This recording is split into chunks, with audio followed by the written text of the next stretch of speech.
नमस्कार दोस्तों, आज मैं आपके समक्ष लेके आई हूँ सतीश सृजन जी के द्वारा जब महाभारत काल में भगवान श्री कृष्ण के द्वारा शिशुपाल का वध किया गया तो वे लिखते हैं, कर के अधीन सारे राजा जब चक्रवर्ती बन जाता है, आयोजन करता महायज्ञ जो राजसूय कहलाता है। थी बड़ी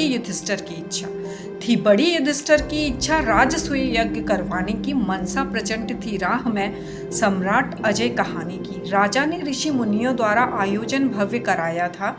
थे रंक या हुए बड़ नरेश, बिन माधव कोई वजूद नहीं। सारे विधान फलहीन सदा यदि मधुसूदन मौजूद नहीं। यह सोच युधिष्ठिर ने भेजा पहला न्योता गिरधारी को। अनुनय करके बुलवाया था, बैठाया पास मुरारी।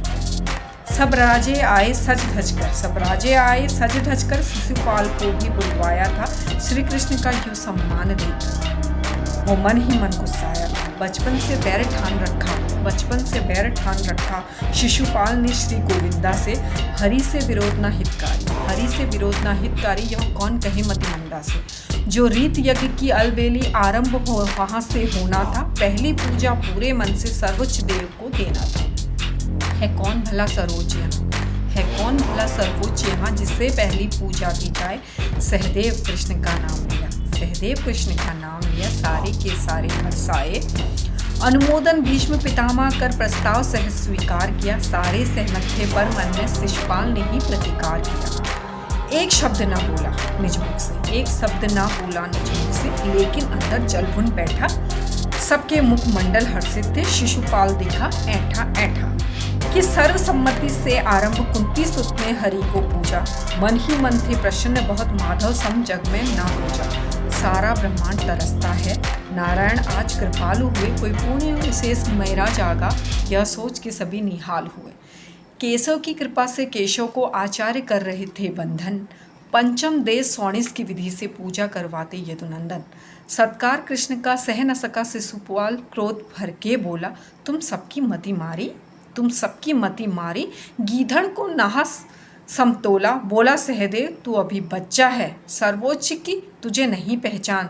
तूने अयोग्य को योग्य कहा, नहीं होगा पूरा अनुष्ठान। सब मिलकर पुनः विचार करो, खोजो कोई नर सम्मानी। महाराज युधिष्ठिर समझाओ, सहदेव बात ये बचकानी। अचरज है भीष्म पितामह जिसने अनुमोदन कर डाला। इस सभा में ना कोई और मिला, सर्वोच्च दिखा बस ये ग्वाला। गंगासुत तो हो गया वृद्ध, तन मन दोनों में जान नहीं। तेरा अनुमोदन दिखता है, तुझे खर खोटे का भान नहीं। मुझे लगा भीष्म है ज्ञानवान, लेकिन ये तो अज्ञानी है। ये कृष्ण को कहता उच्च देव, कैसी इसकी नादानी है। ये दुष्ट निकम्मा नाकारा, काला अनपढ़ है गवार निपट। बनवासी सा पहनावा है, अंदर बाहर है भरा कपट। माँ बाप के इसका पता नहीं, ना गोत्र वंश का लेखा है। घर घर माखन चोरी करता, जाने इससे क्या देखा है। कितने सारे निर्दोषों को चोरी से छल से मारा है। सरोज इसे कभी ना मानूं, ये छलिया है हथियारा है। गोपी संग यहाँ वहाँ फिरता, किन्नर बन के नाचे गाए। चोरी करते पकड़ा जाता, बहुधा ये ग्वाला पिट जाए। औरों के टुकड़े पर पलता, एक कौड़ी नहीं कमाता। फिरता रहता मारा मंग तो सा मुरली बजाता। रखवाली करता गायों की, ये बिल्कुल मुझे ना भाता है। ये गीदड़ है पर चाह इसे सिंहों से इसकी शान खिले। जब है डरपोक सियारों सा, तो क्यों सर्वोच्च कमान मिले। है ना सामंत ना राजा है, ना देव पितृ गंधर्व नहीं। ना सैनिक है ना योद्धा है, इसका कोई संदर्भ नहीं।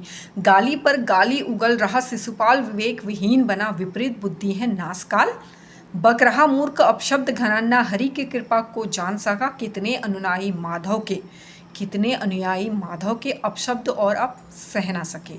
दरबार छोड़कर चले गए, लाचारी थी कुछ कह ना सके। अर्जुन का पारा चढ़ गया था, गांडी पर तीर चढ़ा डाला। कर गधा उठाए भीमसेन ने, दौड़ा जो हाथी मतवाला। गिरधारी अब भी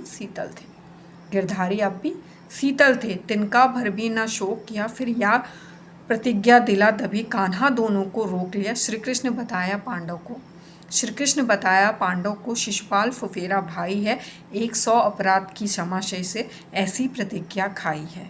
शिशुपाल मृत्यु का कारण हूँ, ज्योतिषियों ने बतलाया था, तब अपनी बुआ के अनुनय पर मैंने संकल्प उठाया था। कान्हा तुम होंगे वचनबद्ध, कान्हा तुम होंगे वचनबद्ध, लेकिन मुझ पर ना पाबंदी। मेरे जीवित रहते कैसे दे गया इतनी गाली गंदी। है सका मुझे तुम आज्ञा दो, पौरुष अपना दिखलाऊंगा, एक श्वास भी ना ले पाएगा यमलोक अभी पहुंचाऊंगा। बलशाली भीमसेन बोला, माधव आज्ञा की देरी है, शिशुपाल मिलेगा मिट्टी में, मेरी गदा की मार घनेरी, तुम दोनों धैर्य धरो मन में, तुम दोनों धैर्य धरो मन में, ये स्वयं कर्म फल पाएगा, इसका है अंत मेरे हाथों, नहीं कोई विधान बचाएगा। शिशुपाल अभी भी बोल रहा, शिशुपाल अभी भी बोल रहा, मुख से अपशब्द मुरारी को, 99 अपराध पूरे हुए है शेष 100 गारी को। हरि सब पूरे रहते दयावान, कोई कितना हो अत्याचारी, यह सोच उसे किया सावधान, यह सोच उसे किया सावधान। शिशुपाल ने दी अगली गाली, था बुद्धिहीन ना ध्यान दिया। 100वां अपशब्द भी कह डाला, फिर क्या था सौम्य गोविंदा को, एक रूप दिखा बहु विकराला। शिशुपाल मृत्यु अब निश्चित थी, शिशुपाल मृत्यु अब निश्चित थी, नहीं बन सकता अब कोई ढाल। अति क्रोध झलकता था मुख पर, लगता आ गए हो महाकाल। श्री कृष्ण कुपित होकर बोले, मेरी बुआ के कारण शेष रहा 100 गाली, माफ़ी का प्रण था लेकिन अब कुछ ना विशेष रहा। प्रण हुआ पूर्ण मेरा, तुझको अब कोई बचा न पाएगा, तेरे अपराध न क्षमा योग्य, तत्काल तू मारा जाएगा। अगला अपशब्द निकलते ही तब चक्र सुदर्शन बार हुआ था, अंत लिखा हरि के हाथों, शिशुपाल संहार हुआ। छेदी नरेश हरि द्रोही था, थी काल गति बनक आया अधर्म, 100 गाली पूरी होते ही श्री कृष्ण किया शिशुपाल वधम। हरि को शिशुपाल न जान सका, दुर्भाग्य से अरिशम किया काम, गोविंद के हाथों मर कर के सीधा पहुंचा गोकुल धाम। धन्यवाद।